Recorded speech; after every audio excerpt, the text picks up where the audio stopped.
This is Dr. Karen, and you are listening to the Facto Leaders podcast on the B Podcast Network, where I share up-to-date, evidence-based practices, my own experiences, and guest interviews designed to help pediatric therapists, educators, and aspiring school leaders design services that support social, emotional, and academic growth and set kids up for success in adulthood. Whether you want to learn effective strategies for your therapy session or classroom, be an influential leader on your team, or find creative ways to use your skills to advance in your career, I've got you covered.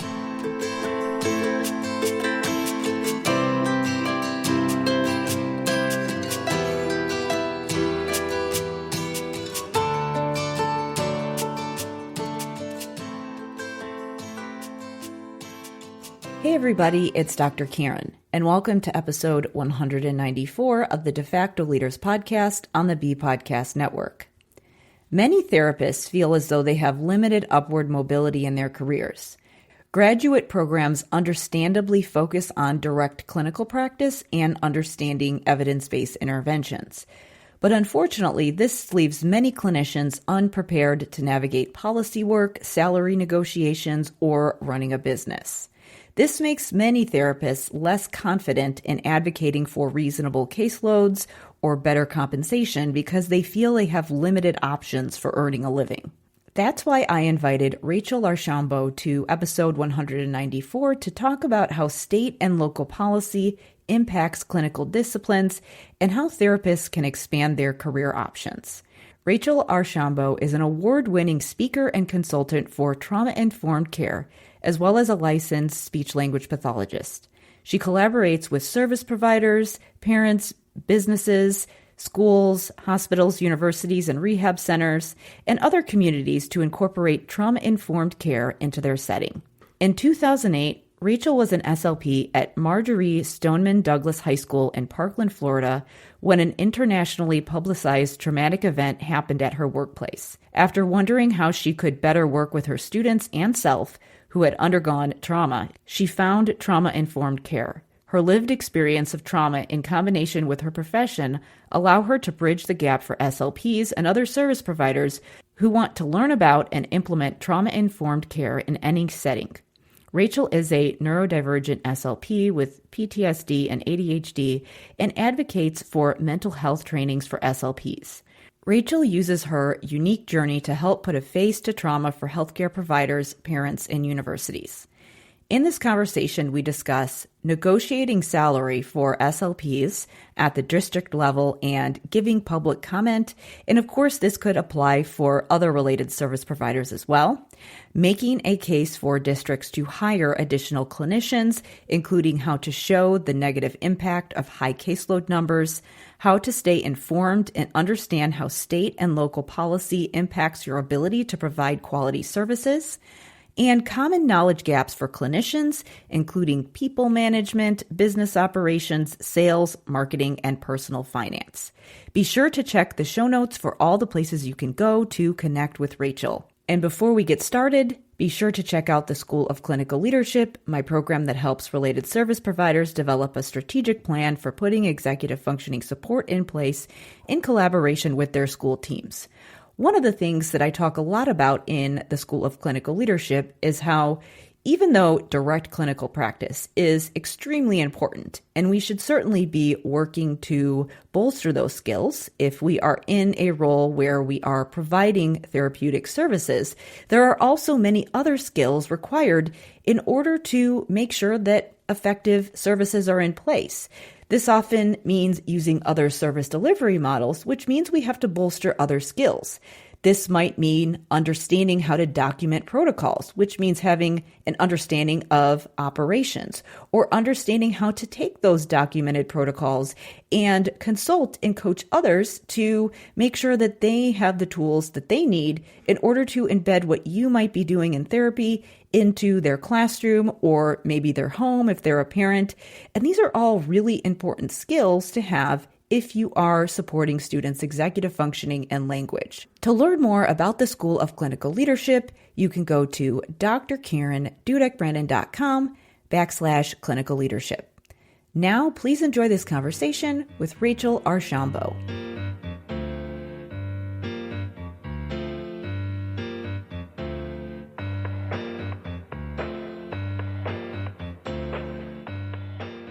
Today, I am joined by Rachel Archambault, the PTSD SLP. So, thank you so much for being here with me today.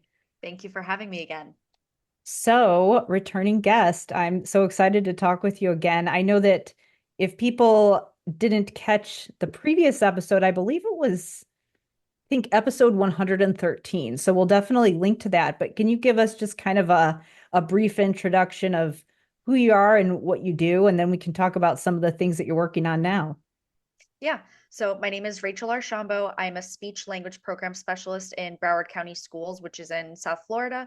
I have all of the high schools in the county, and this is the sixth largest county in the nation. So it's about 44 schools that I support, and all of the SLPs could be anywhere from like 1 to 4 speech pathologists at those schools.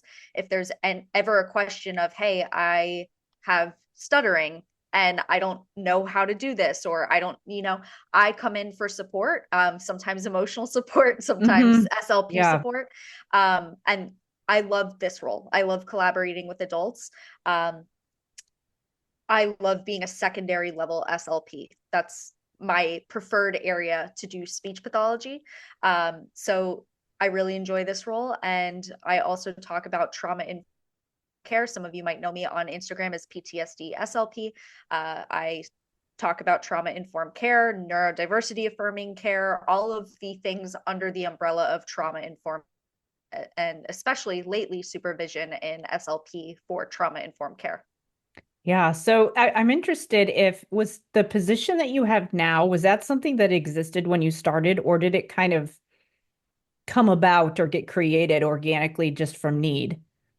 This was a position that existed since I started. I started in this county in 2016. I think it's actually been a role for the last 15, 20 years. Hmm. It's definitely expanded. We have 8 people in this position now, and we also have 7 or 8 assistive technology program specialists that they're SLPs, and we have 1 OT that their only job is to go to the schools and help the SLPs with assistive technology trials to make sure that we get students what they need. So, of all the things I have to say about my district, having the supervision, the speech language program specialists and AT program specialists, that has been something that's been around for a while. And it's been one of the things that SLPs report after going to many other districts. They're like, we didn't have this in our district. And Hmm. it's so Yeah. helpful to have someone at least guide me in the beginning. Or if you've been in the role for 40 years and you need help, it's okay. We have your back.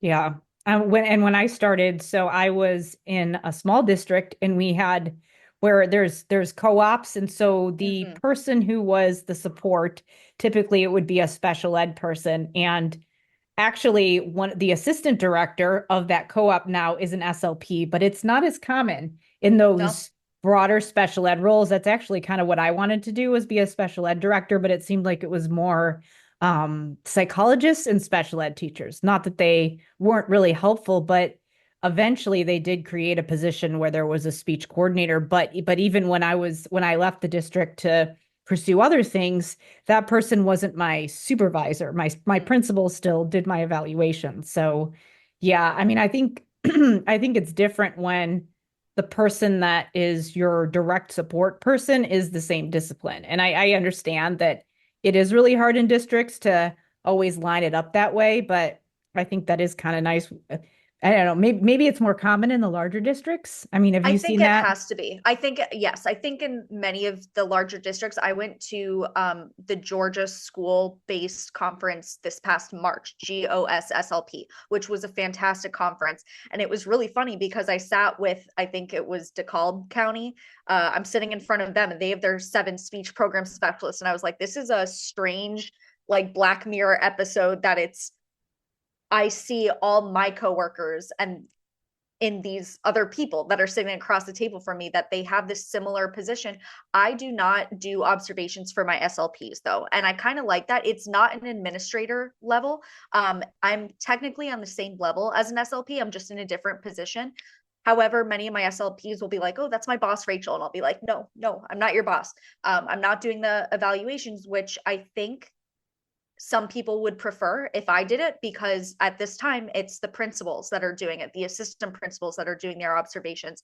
However, the observations in my district have changed to related services. So it's not, when I first started, I was on a teacher checklist essentially. And I was like, none of this applies to me. What do you mean I need to provide this and do this? So now that we're on this different observation checklist, it's easier for the principals to go in and say, all right, you're not a teacher. I'm not considering you a teacher.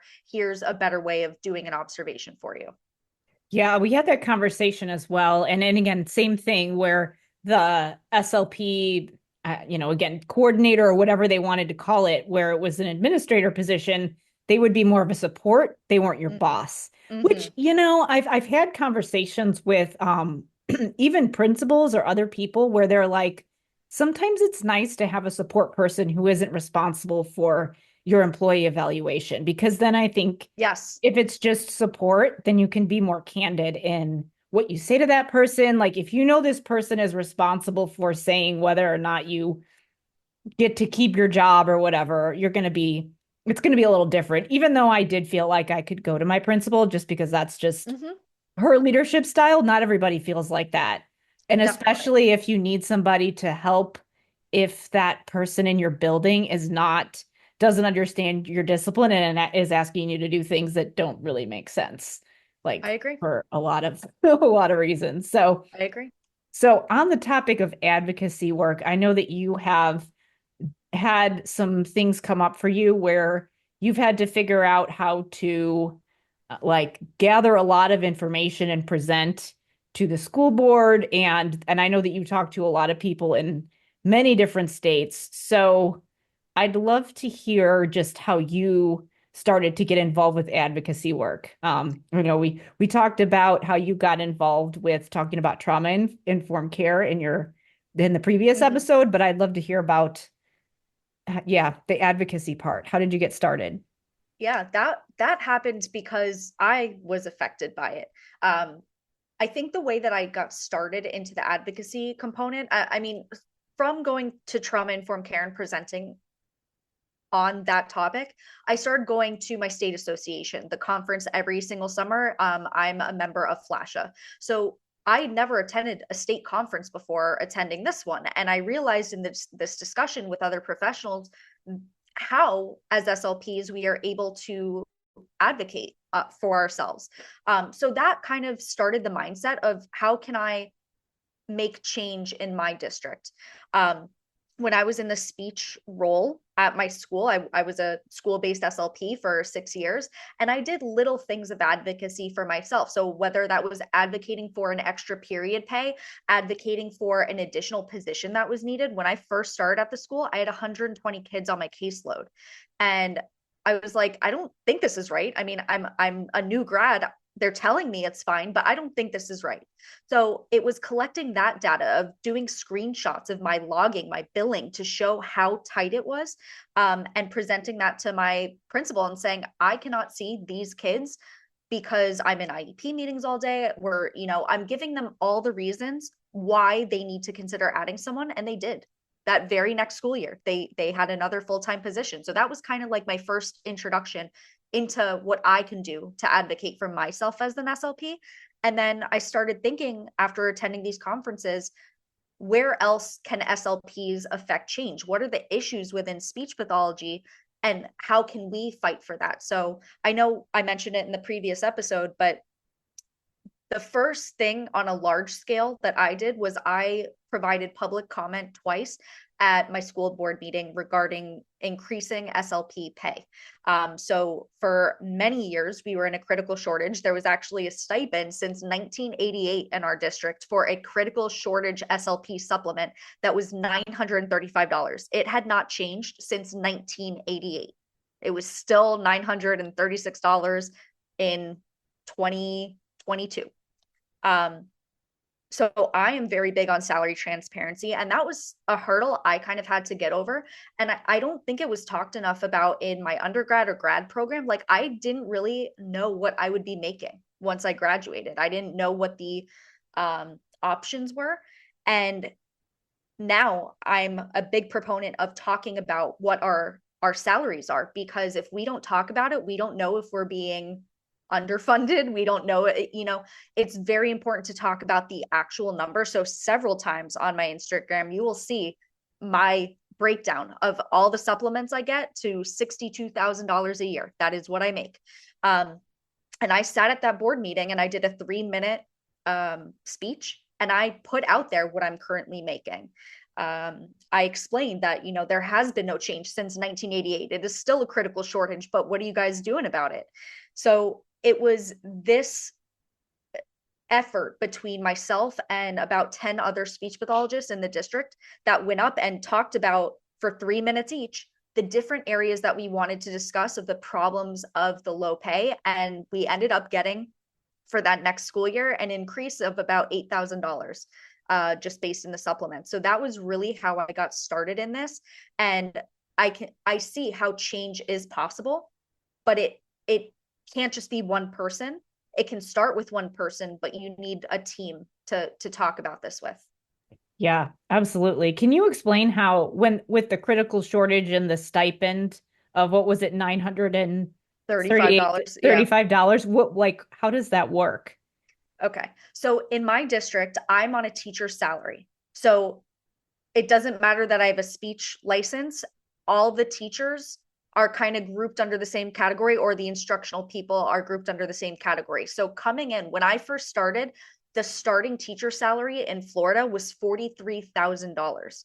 Then after I think it was 4 years, it was bumped up to $47,500. And then recently it was just $50,000 in Florida. That was the least amount that we are able to make. So that is what an SLP on my pay for performance, 0 to 16 years of experience, that's all we get, 50,000 plus supplements and stipends. So for my master's, I get $3,600. I get a speech position supplement, and then I get an ASH's C's supplement. So with those 3 supplements and my starting teacher salary, that'll equal about 62,000.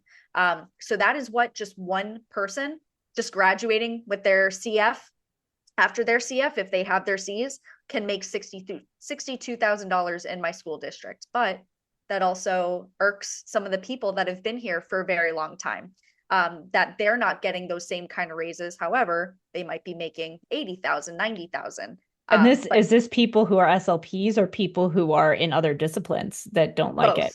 Both. So when it came down to the vote, there was misinformation going on from teachers that did not understand where this funding was coming from, and they were actively trying to get it voted down, saying this comes from the possible teacher salary increase. And it's like, no, that's not from the same bucket. Yeah. But at the end of the day, this happens because we are fighting for peanuts, right? So you have teachers, you have bus drivers, you've got all these different people saying, that's my money, I need that money, I can't do that. So when you're at such a critical level, that's going to happen. If everyone were paid appropriately, we would be able to lift each other up. But now it's just like, well, why did they get that? Yeah. Yeah, it was different. Like, I mean, mine, I remember what I started at. So, and I'm in Central Illinois, so the cost of living is way lower than probably the county that you're in. I was at like 31 and I didn't get any extra anything. Wow. Yeah. But if you make like 50 to 60 in Central Illinois, I mean, it's a little bit different now, but like, I mean, you can do all right on that in Central Illinois. So based on cost of living, now it has gone up since the housing market has kind of been, it's been different the last 3 to 4 years, but I think that that's another thing that we don't talk a lot about. It always seemed like when I was in grad school, for example, there would be these contract companies who'd be like, come to the hot spots, like, and it's always California or places where it's really expensive to live. I'm not sure about the East Coast. I did hear about actually a job shortage on the East Coast, kind of maybe late 2009, but like in Illinois, there's a shortage. There's been a shortage the entire time that I've been a practicing SLP. But I think that when you compare $50,000 in Central Illinois versus in San Francisco versus in Florida, it's kind of an apples to oranges comparison if you don't know cost of living. And the other thing that I think people need to be more aware of is the difference between being a 1099 employee and a W-2 employee, Yeah. and knowing how to run all those numbers, which I happen to have a husband with a finance background, so that's really helpful. But if you don't have somebody who you can trust that can do that and say, how much is it, like the fact that you're part of the union, or the fact that you get benefits, or life insurance, or trying to think, like your pension, all of that is worth a lot. And so it's kind of hard to run the numbers. And I think that that's the challenge, that we're not financial experts. So No. even the thing that you were talking about with people thinking that money is coming from the same pot. Well, if you don't have the background to understand how all of that works, then how do you make an informed decision for what you are fighting for advocacy, or even just for yourself and figuring out where you want to live and where do you want to work? Absolutely. And just that little statement of the last minute of you talking, Yeah. I think I had 7 hours worth of discussion topics to talk Yeah. about. But I was a contract employee my first year, and then I went to district. My first year as a contract employee, I had two hurricanes back to back, and I went without pay for 2 weeks in 1 month. And I was Mhm. like, I can't do this again. So it was, I wanted to have more security in the job. So I went that way. However, my next advocacy thing that I'm doing is we are again now considering another salary increase for SLPs, because my district is now on the hook for about like $35 million over the next 3 years to pay our contract employees. So when we raised the SLP district salary, we also raised the contract salary, but there's about a $50,000 difference between district and the top of the contract SLPs. So we're saying, how do we meet in the middle here? Can you pay the district SLPs $20,000, $30,000 more and not have to pay $100,000 for that contract person? Because we now don't have a shortage. Just by in the last 2 years, increasing it that little bit, contract and district, we don't have a shortage anymore. So a lot of people are asking the question, well, it's not really the pay, right? It's all the other things. I was like, no, it is the pay. The respect hasn't changed. The only thing that's changed in the last couple of years has been more demands, but the pay has also gone up. So that's the next step. I think I'll be doing that in like 2 or 3 weeks. I'll be talking about that at the board, to talk about, again, why we deserve another pay increase because of where the district is currently at. And for advocacy purposes, I like to tell people, when there's a problem, that's much easier to help advocate for yourself. When there's a critical shortage, you can say, here's how we solve this. Let's do this. Let's try this.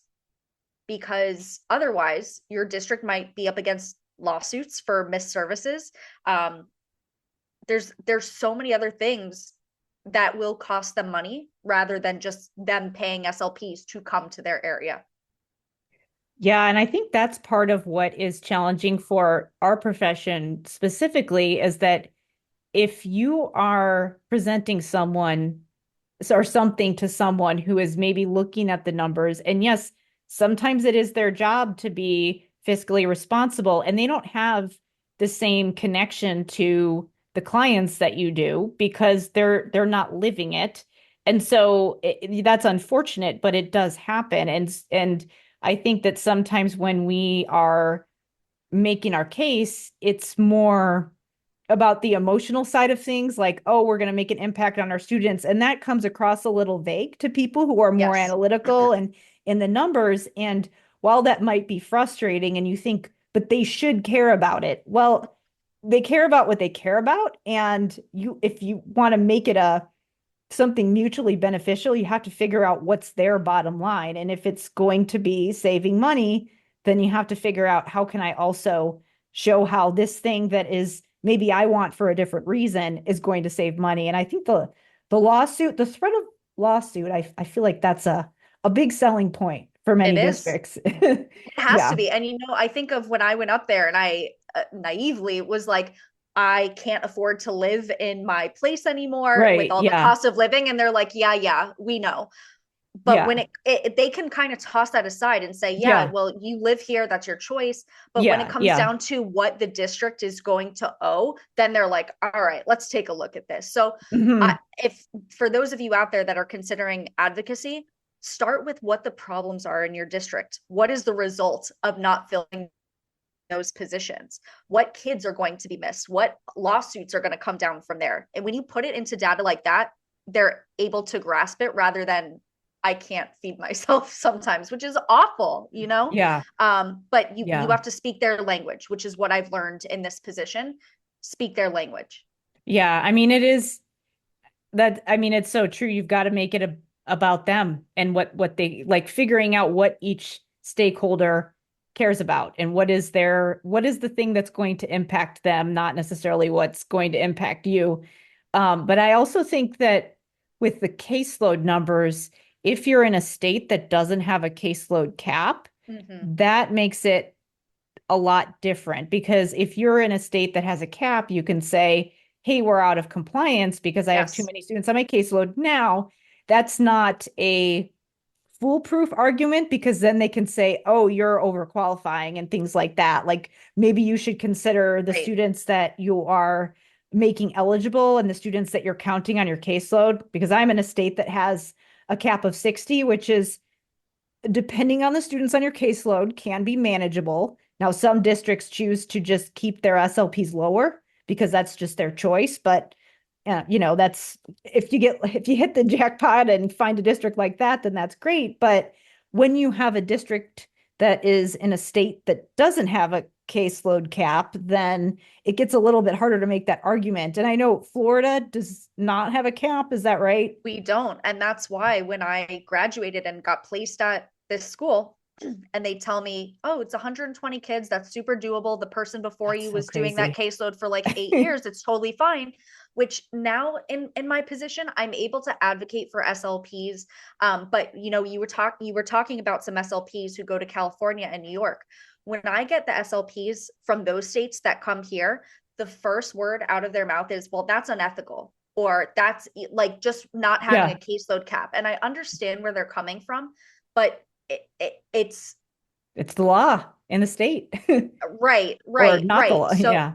right, exactly. So just because this state has a caseload cap does not mean not having a caseload cap is illegal. Like we have to be Hmm. very careful about that. And Right. that's a Hmm. discussion that I have to have with those SLPs, that they're like, how do you do therapy here? We can't. And it's like, well, we have to. Like they need their services. How can we do our best with these constraints or not constraints? Hmm. Yeah.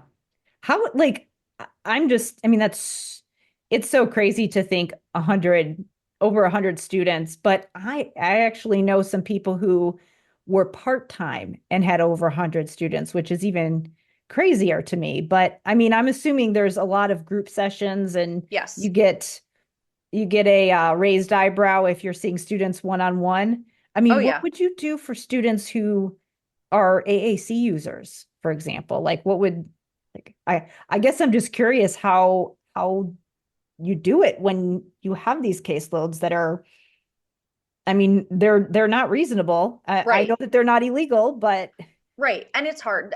So I see it done differently at different schools, that you might have an SLP who is full time that does the self contained classroom. So her full caseload might be 42 or 50, and they might be seen 2 times a week.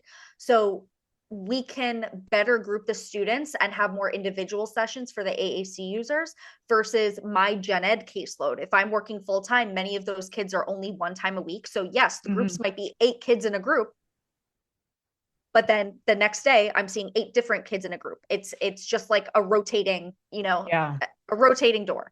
So yeah, I think that's where collaboration will, I hope there's another SLP at your school, or you yeah. have to look at what the caseload is. How can you fit that in there? And I always tell my SLPs, make the calendar, show them what this looks like.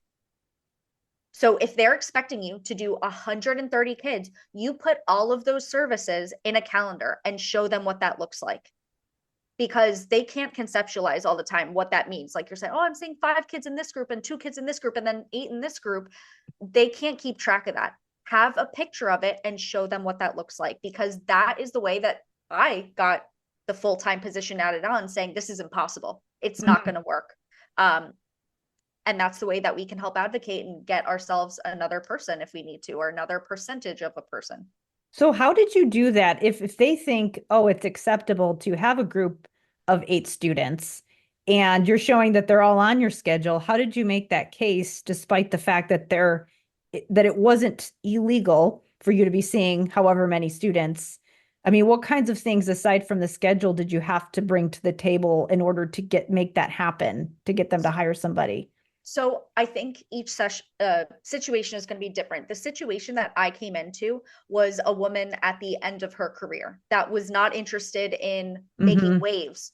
And I see that at many of my schools, that there were just things that, oh, I've got 3 years left, I've got 2 years left, I've got 1 year till retirement, and they Mm-hmm. don't make changes, they don't advocate, or they think that advocating gets them nowhere. What I am seeing from the starting generation of these new SLPs, they will advocate for themselves. They Mm-hmm. have work-life boundaries. So they are much better to be the one coming in and saying, this is not okay that we're doing this. This is what this schedule looks like. And if we put it in terms of here's the risks of what happens at your school, if we continue on this path, these students aren't going to be seen. We're going to have due process. We're going to have all these legal Yeah. considerations against the school, and we don't want that. Here's how to fix it. Try to negotiate with them. If they're saying, oh, we'll get you a 25% person, no, how about a 50%, or how about 100%? Mm-hmm. We can have those discussions, but having that, presented my schedule to my principal and said, do you see how many students I'm seeing? 87 kids in a day. I'm exaggerating there. I wasn't seeing 87 kids, but do you see how this looks of my 7.5-hour workday? How many kids I'm seeing? This is not doable. And let's say I have an IEP meeting during one 45-minute session. Oh, I've just missed 12 kids. Mm-hmm. Yeah. So when you put it like that, they're going, oh, you know what?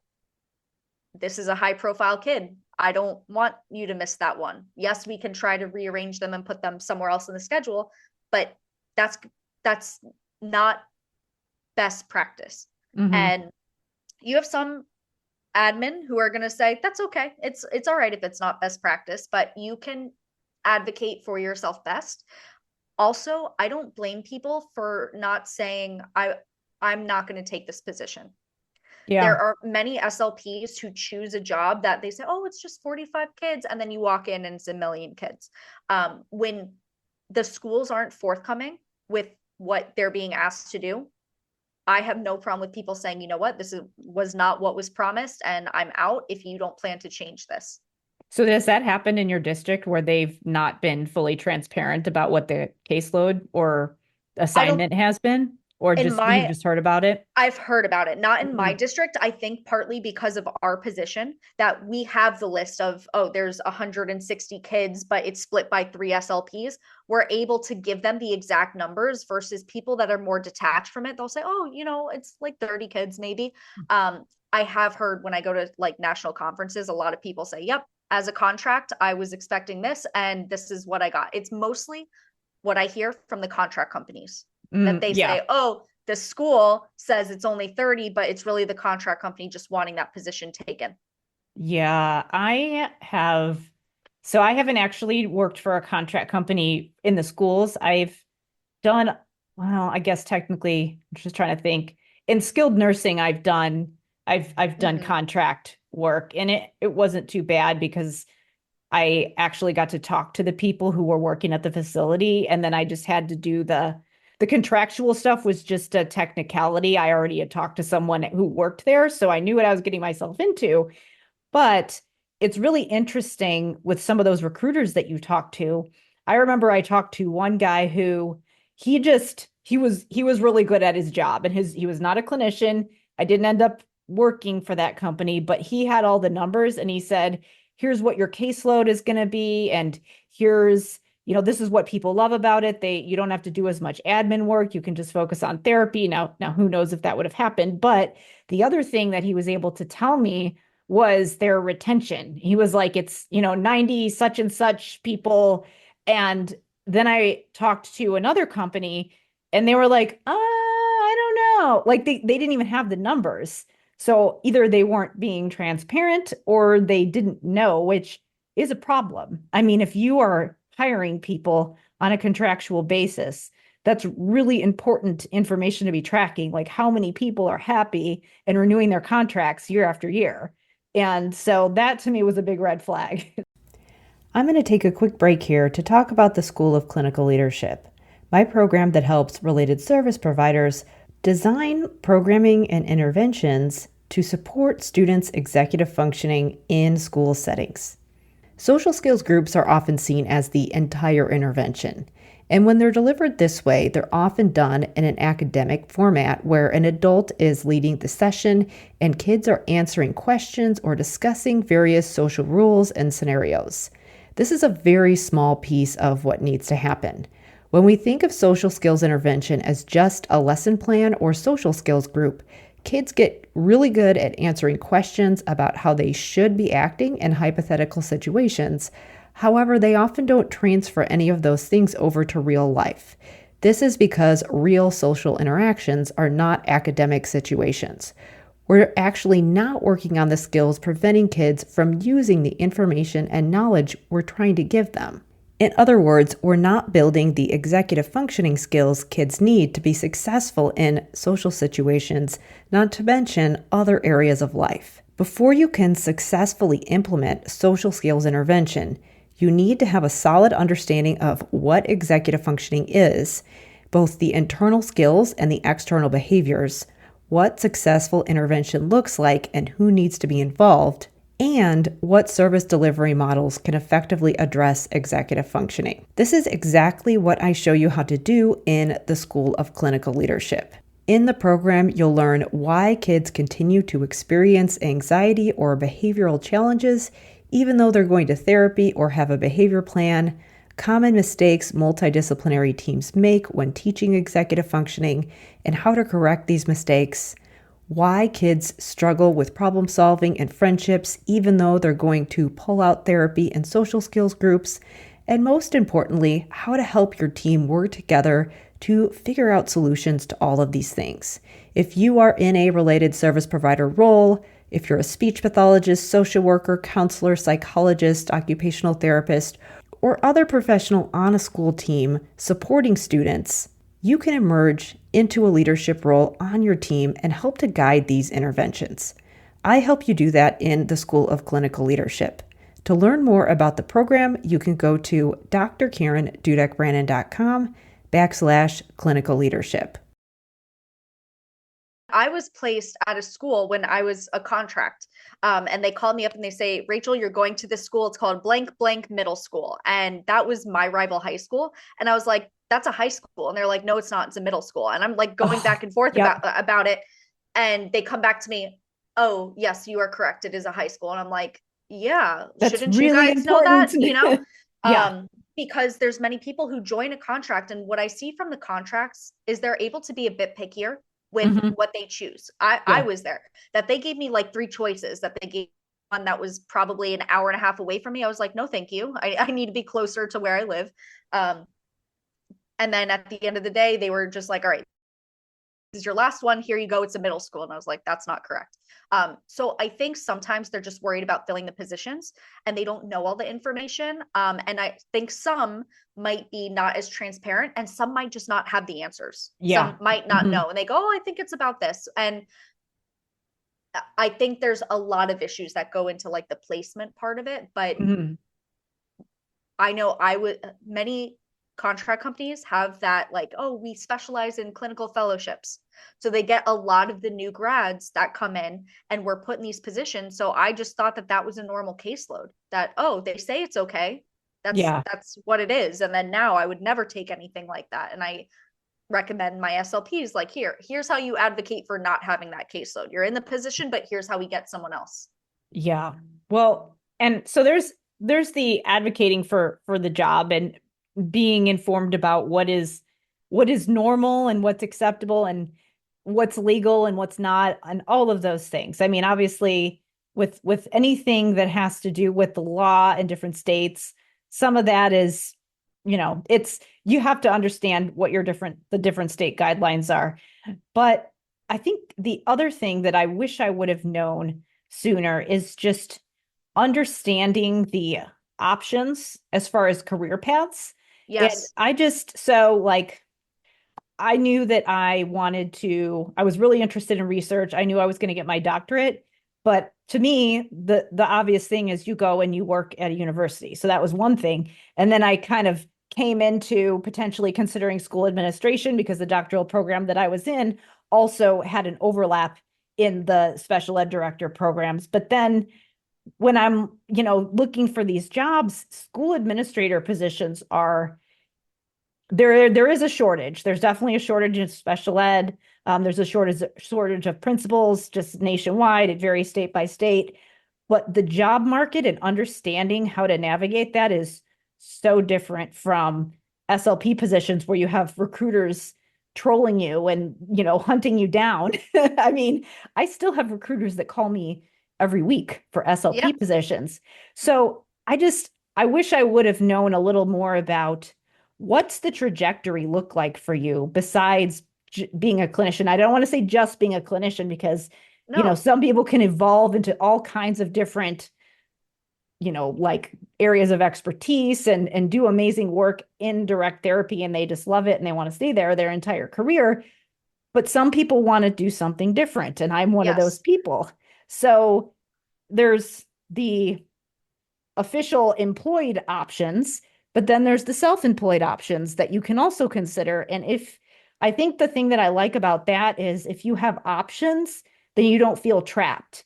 And then you're more likely to say something if you're in a position where you don't feel like you're being treated fairly. Because if you're in this position and you feel like, I don't have any options, so I don't want to Yep. say anything, then that's problematic. But if you're like, you know what, I have other ways that I could earn income, or I could go into this position where the salary is, all right. And, for whatever reason, it might make sense, but you can say, hey, I have these other options for earning income. So that's definitely something that I kind of learned about as I went and would have been nice to have some more mentorship early on. It So is. And I think the undergrad and especially grad schools need to have like an SLP in business course. I know my yeah, grad I program did totally not have agree. that.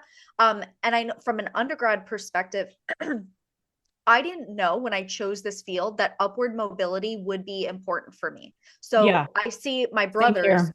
who have masters in international business. One works for Microsoft, one works for I don't even know what, but they get promotions like every year to 2 years in their role. Yeah. And just for being there. And that's something for me that would be highly rewarding for me now, like knowing who I am and what career I would benefit from. And it's really disappointing for me to see that you start a speech and you're just speech.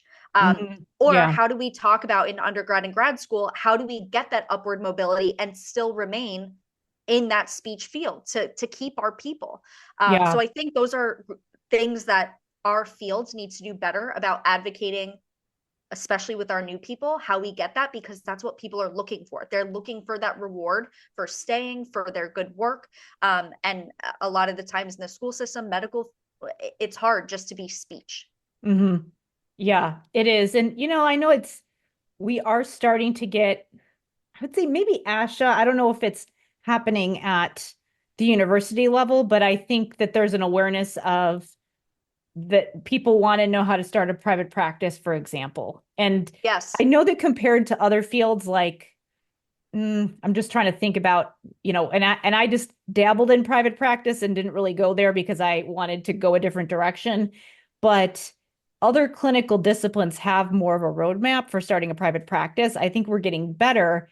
But if you don't want to start a private practice and you want to do something else, it's hard to find something that is Yes. specific to clinical disciplines and speech pathology. I don't know if you've had that same experience as well. Yeah, I do. I have a couple of friends who are as a second career in physical therapy school, and they actually have a class that's physical therapy business practice. And Yeah. it's setting them up to understand what goes on behind the scenes, what things they need to look out for, instead of me now on my very minimal teacher salary paying someone to show me how to start this business or trying to do it myself without navigating it, Yeah. without that Yeah. preparation. So I think there's a lot of things that would prepare us for whatever option we choose outside, to keep our options open instead of just saying, oh, well, I'm going in undergrad and I think I want to work with kids, so I'll just be in the schools forever. We need to Mhm. have some, even if I wanted to be in the schools full time, maybe I could pick up students on the side. How do we do that? But that's not discussed. Yeah, it's not. And I think that the challenging thing for me is, so one, you do end up spending a lot of money to have people have consultants or whoever Mhm. show you how to do things. But the other thing, which is kind of a double-edged sword, is that you end up signing for courses that are not accredited, which I've done a lot Yes. of. Hmm. And the quality, like some of them are amazing, and some of them people have no business teaching Yeah. about what they're teaching. And so it's not regulated, which is I've seen some interesting things happening. I'll just say that. And but the other thing is that it is kind of isolating in those groups because everybody else is like they always teach you how to be like profitable as quickly as Hmm. possible. Hmm. And if you are working in a clinical discipline and you're working in education, no one who is concerned about being profitable and increasing their profit margins is going to sell things to school districts. But sometimes that's just like that's their Right. calling and that's what you want to do. And I've had such a hard time talking to certain business consultants where they're like, you just have a money mindset issue. Just, come up with some $5,000 consulting package. And I'm like, well, that's a little bit harder for me with what I'm doing. Right. Right. So, Right. And there's a lot of issues with that. Also, being a field that is 97% women, mhm, there's research out there about female dominated professions that, I mean, we don't get to negotiate our salaries. If we're in the school system, it's a set salary. So mhm, there's a lot of this uncomfortableness negotiating salaries when we have that opportunity to do so, the uncomfortable talking about it, that salary transparency. So there's a lot of issues that keep us within this box of not knowing our worth outside. And I know I've heard from several people who start their private practice that the profit thing is uncomfortable for them. That's like, well, then what about the kids that take insurance, or I have to take oh, I insurance and I know. have to do this? That's, yeah. So there's so many things to think about of why there are barriers for us within this field to make money, Hmm. and it shouldn't be that hard. And I think one of the steps that we can do is having an SLP in business class taught it at the grad school level, like PT, OT. There's a lot of Hmm. other fields that do that to show us at least the first steps to get there and to prepare ourselves as an option. Yeah, and it's got to include some aspect of personal finance. If I could go back in time and how they're like, what would you tell your 18-year-old Yeah, old self? yeah. There's so many things that I thought I was doing everything I was supposed to be doing. And yeah, I wasn't like, it could have been way worse. I'll just say that. But there are certain proactive things that would have been very feasible for me, but it wasn't it wasn't in my coursework and Yeah. nobody thought to tell me. Like I always say I would write a letter to my 18-year-old self and like start a Roth IRA as soon as Right, possible. right. And I'm like, I waited till I was 30 because I was getting divorced. Like, that's a long time to wait. I could have had that money in there and, and yeah, it's hindsight, but yeah, it's, we shouldn't have to have crisis life events to help Exactly. have us, have Right. And us I think learn this game. many of us just get to this burnout period Yeah. within our fields because we've had so many things put upon us that now we're looking for, well, I don't think I want to go back to school for another profession. Like, how can Hmm. I take what I already have? And I Hmm. think that's what appeals to that private practice part, that a Yeah. lot of people want to go that way with our knowledge and try to make money that way. But there's a lot of barriers that put us there. So I think for that next generation coming up, if it was already included, like many other professions do Hmm. already set up their future employees, we need to do that in our field. Yeah. And it just, I think the challenging thing is that there are so many different skill sets when you Yeah. think about these other business models because now you're thinking about supervision, you're thinking about operations, you're thinking about budgeting, you're thinking about, gosh, I could keep going, marketing and Yeah. sales and Yeah. um yeah, I mean just so many different things that yes, and I've taken some amazing courses in all of those things, but it's nice when people understand what you do. It seems like it's this weird, almost a pyramid scheme where it's like it's business owners showing other business owners how to be business owners, Right. because people will pay money to learn how to start a business because the outcome is that you make more money. But then if you're teaching somebody how to be a better therapist, the outcome is different. Right. So Right. there's, you And know, what, there's the phrase, necessity is the mother of invention, right? So I mhm, think in a lot of these business courses, originally, SLPs were not included. So it was like, hey, I'll take this business course. Oh wow, this actually doesn't apply to me at all. Or like, yeah. what about the insurance component and how do I do Oh this? yeah. So I'm Hmm. glad that there are SLPs out there that have taken those courses or made something of their own, because our Hmm. area is Yeah. very specific. Even when I was trying to make this presentation business, I was asking SLPs, well, how do I do this? And they're like, well, I only know the SLP side with the insurance. I don't know the presenting part of it. Yeah. So business gets so specific sometimes, and Yeah. it's really difficult within our field. So I, I probably will be taking those courses coming up soon to make sure that I have all Yeah. my ducks in a row. But it's unfortunate that it's not already provided to us early in our career to set us up for success rather than get us to a point of burnout and then need those in an emergency. Yeah. I mean, I think if you think about private practice, and then the idea of just doing speaking engagements and presenting, it's pretty common that you do that. Like that's something that people do at conferences or Mm-hmm. districts. So it's not like it's a huge, crazy outside the box thing. Right, Something that we're already doing.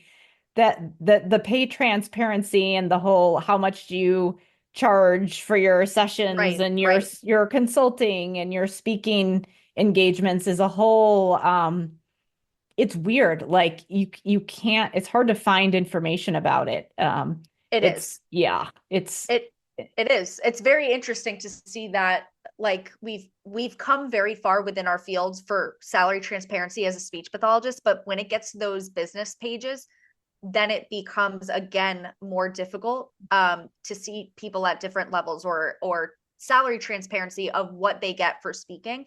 And I think there's a bunch of reasons behind that, but um, it's interesting to see so many SLPs now are not just staying SLPs. mhm, There's so many other areas that we can take, not necessarily because they might be more lucrative, but we found a passion, um, and we want to share that with other people. mhm. It's really difficult. Yeah. And I mean, honestly, technically, I'm working in the field of social work right now. I'm not in education or speech pathology, but to me, I wanted to go this direction partly because of what you said before, where you feel like there's this whole pool of people, and if I just focused my business on, like, if I were to only like offer, something that where I'm not offering taking insurance. Well, that I understand how hard that is to be profitable and pay your staff and Right, all of that. So like I would never look at somebody's business and fault them for any decisions that they're making if they're trying to figure out how to pay themselves a salary. But I also wanted to make sure that I was serving those populations that would never be able to afford my services if I did right, start a private practice. And so I'm doing that because I'm working in social services, but then I also have a business for some of those other things as well. And that's the balance for me, the challenges that I work all the time. And I know for other people, there's right, different ways that they do it. Like people will start private practices and have contracts with schools. So they're serving the students that way, or you're presenting to schools that are serving those populations. So you're impacting them that way right, and also able to, I think you have to kind of be a little more flexible with how you think about it, because I also know people who have had to downsize their practices or not offer services that they wanted to because they couldn't, like, I mean, they couldn't continue to fund it. And that's important absolutely. And too. I mean, we wanted to talk about like the politics and everything. So Yeah, insurance is tied to like the politics of it things. So when is. we talk Yeah, about, the reimbursement rates and everything. So I don't blame a private practice from saying, we need to up this because the reimbursement rates are. yeah, yeah, So that is how politics affects our profession, is when we are being told how much the reimbursement rate is all the way at the yeah, top, and then we have to adjust our practice to make sure that we are getting paid from that. That's when it yeah. becomes really difficult. And especially if you're also responsible for other people's salary and benefits and Yes. well-being as well, which, yeah, like I said, I didn't go down private practice long enough to go down that path. Now, I mean, I do have people who do work for me, but it's not clinicians. It's a different setup. But I mean, I think that's something that you have to think about regardless of what business you decide to do. And that's where it gets even trickier because at least if you're starting a private practice, it's like, okay, you're gonna see enough clients to where it's time to hire somebody else, and then you're going to supervise them, and you could eventually evolve into supervising a bunch of people. But how would it look if, again, I have an online course business where it's customer service and it's social media and it's Yeah. sales and it's like all copywriting and other things that aren't SLP type things? Or Right. if you were going to do something for your consulting and speaking business, it would be the same kinds of things, like Exactly. a personal assistant. I mean, I mean, yeah, I mean, you could keep going. It's just different. And it's Right. not something that we learn about. So No. I know that we did want to talk about kind of the political side of things. And I guess I think all of the things that we've talked about today tie into it Yeah. to some extent, especially the caseload laws. But yeah, like what other work are you doing just to increase your awareness of things like policy and political advocacy to help educate people to figure out what they can do in their state or even, I guess, even federally? So me personally, how I make sure that I'm informed on how we can advocate at different levels. I'm a member of FLASHA, which is my state association. So looking into what your state association, how they advocate on behalf of your state. Um, so I'm looking at ASHA's website, and they have each state listed, and each state can only recognize one official state association. So for example, Georgia has like the GISHA, and then it also has GOSSLP. Only GISHA is recognized by Mhm. ASHA. Yeah. So that's interesting how politics plays into a part. Why can't they have more than one? Why can't you Yeah. go multiple places? So I'm looking at Florida because I'm in Florida, and there's summary of state requirements, licensing, teacher requirements, assistance, early intervention. They list advocacy policies that they are looking into. Flash's own website has a lot of things that they've done. I know every conference that I attend over the summer, they say, here's what we did this year. Here's what we Hmm. did. We lobbied for this. We got this done. We had the Medicaid thing that we did. Um, each state, if I were looking into trying to get Florida a caseload cap, I would not go to ASHA. I would go to FLASHA. Yeah. That makes way more sense. I mean, it's closer and they It understand Florida. Yes. And when you look at what the responsibilities of ASHA and your state associations are, it's a little bit different. So Hmm. your state association is the one that is advocating for caseload caps. So I see all the time on the Facebook pages, what is ASHA doing for Florida's caseload cap? And it's like, well, that's actually FLASHA needs to work towards that. Right. And we have a great team of people with my state association that they are looking into the caseload cap. Why don't we have it? Why can't we look? But then they have to go to Tallahassee. They have to advocate for that. Who is going to say we are putting this law? They have to go to the Board of Education. We are almost at an election point, right? Where the Board of Education, there's been some thoughts of what to do with it, right? Yeah. So Hmm. we can look at all the different levels from our county, my school board, how the politics of my state government plays into how the school board members are affiliated and what they might vote for. Then we can go up to FLASHA of the state association. We can go up to the federal level. We can keep going. And when you look at what rules come down, even from like state assessments, right? So Yeah. Florida, or Mhm. when I was a kid, we took the FCAT, and then somewhere along the way it was changed to FSA, and then it's fast testing and best and whatever. All this stuff plays into plays a part of my students have to take these tests. These ESE students still have to take these tests, possibly have a waiver. There's all these considerations at multiple levels, our district, state, and federal level, of how policies affect us in our job as a speech pathologist, in the school system, in the medical system, any setting. Yeah, and I think it's the starting point too, because sometimes you might see something that's happening in your district and realize it's happening statewide.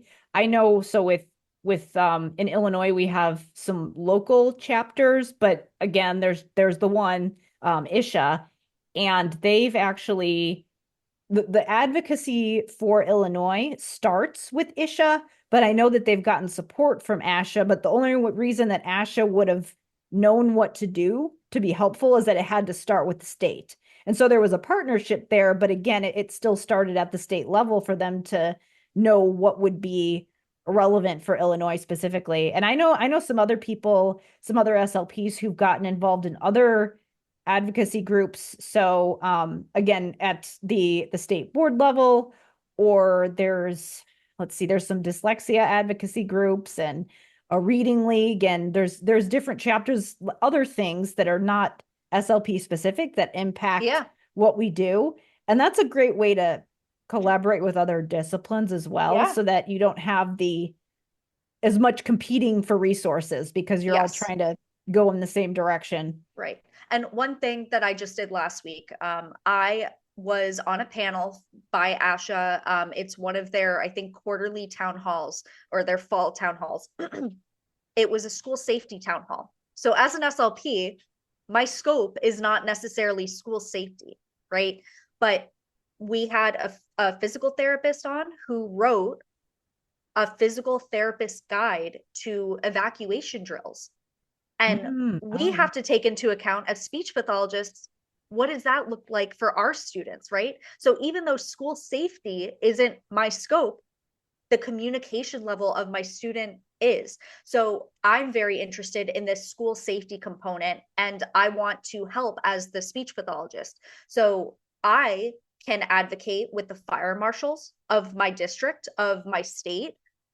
Those are different ways that I can take advocacy based on what my interests are. So you might be an SLP in the medical field and see an issue with this specific thing. Who is the person that you can talk to about that? Not necessarily in our field. So we can take ASHA and FLASHA and all of our state associations, but we can also take our interests in other areas depending on our setting. So that's one example of how I'm trying to advocate, kind of outside but inside our scope. Yeah, and I would say, I mean, with things like this, the safety procedures, I mean, I would argue that no, the nuts and bolts or the original plan for safety procedures might not be completely in our scope, but then layering what we do on top of that certainly is. So, yeah, I mean, that's just all those little things that you don't think about, where we can just sort of weave what we need to do into some of these other things that are standard procedures for districts or whatever your setting is. Right. And one of the things we talked about in this panel was about DHH kids, right? So how that is within our scope. So how are we advocating for the needs of our students who are deaf or hard of hearing? How are they able to be notified of this emergency system? We can't just forget about them. So that is where we come in as an SLP or related professional and say, hey, these drills are not inclusive of this population, and here's why. Here are some suggestions on how to include them and make sure that they are safe. Here's how we can collaborate. I love that collaboration part with other professionals, because they are not thinking with an SLP brain. They're not thinking with physical therapy saying this kid can't exit because of this, So we have to take that into consideration. But advocacy is a lot bigger than we think it is. The place that I've been looking is asha.org's /advocacy page. They have state requirements, school issues, healthcare issues, professional practice and workforce issues, patient, client, student issues. You can look at how they lay it out and find an area that is interesting to you. For example, healthcare issues. They have healthcare billing codes, patient-driven payment model advocacy, value-based care, alternative payment models. So they're based on your setting, you might say, oh, this is something that I've been thinking about, but didn't really think about. This is a great way to start in an advocacy way, trying to understand how it affects your setting. Yeah, I can think of so many examples of like just some of those adjacent things. I mean, one thing that comes to mind is the discipline handbook. I had a conversation about that where there's a lot of really complex language in the discipline handbook, and you can't just assume kids understand it. So many different things could come up with just understanding what the basic school procedure is, or something that is relating to your setting that maybe I think sometimes when we don't look actively at what kind of work's being done, we assume that nothing's being done. And with advocacy, it's definitely like, it's not short term. I mean, maybe it is if it's something that is immediately affecting you, but if you want bigger picture change, it's definitely something where you kind of have to pick. I mean, I think for people getting started, you can maybe sample a few things, but it really is hard to change even the littlest thing. Like, you think that what you're asking is a small change, and it really requires all this work that you maybe didn't realize. Yeah. And so, but yeah, I think just knowing where to go to get started and just pick one thing that you want to get behind this year. Yeah. Mine is, that I'm thinking about is secondary language therapy, and making sure that people can actually do good language therapy at the secondary level. That's kind of my thing for this next year that I'm thinking about. So me too. Yeah. I've been on that this year as well. Yeah. So I know we're past the top of the hour. So where can people go to learn more about what you've been up to and connect with you? You can find me on Instagram at PTSD SLP, and my website is www.ptsdslp.com. I have all of my podcasts listed there, including yours.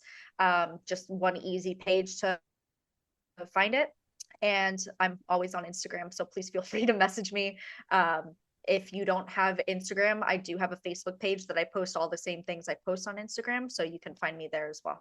Great. Well, we'll link to all those things. Thank you so much for being here with me today. Thanks for having me again.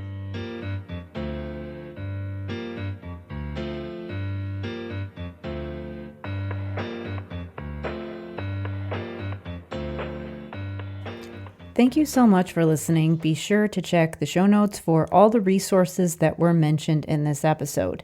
And be sure to check out the School of Clinical Leadership, my program that helps related service providers put executive functioning support in place in collaboration with their school teams using multiple service delivery models. So I show you how to do direct intervention, and I also show you how to coach and train others so that you can ensure students get support across their day. Remember that it helps me so much if you tell your friends and colleagues about De Facto Leaders, and if you follow me and leave me a rating or review wherever you listen to your podcasts, whether you listen on Apple or Spotify or another podcast network. And finally, if you're interested in collaborating with me, if you'd like to invite me to be on your podcast, if you would like to be a guest on De Facto Leaders, or if you have a suggestion for a guest for De Facto Leaders, please email me at talktome@drkarenspeech.com. As always, thank you so much for listening, and I will see you next time.